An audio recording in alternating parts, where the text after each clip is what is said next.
وربك الغني ذو الرحمة إن يشأ يذهبكم ويستخلف من بعدكم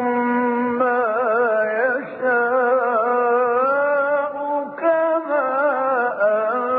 أنشأكم من ذرية قوم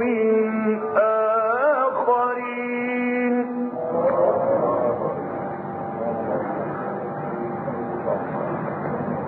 إنما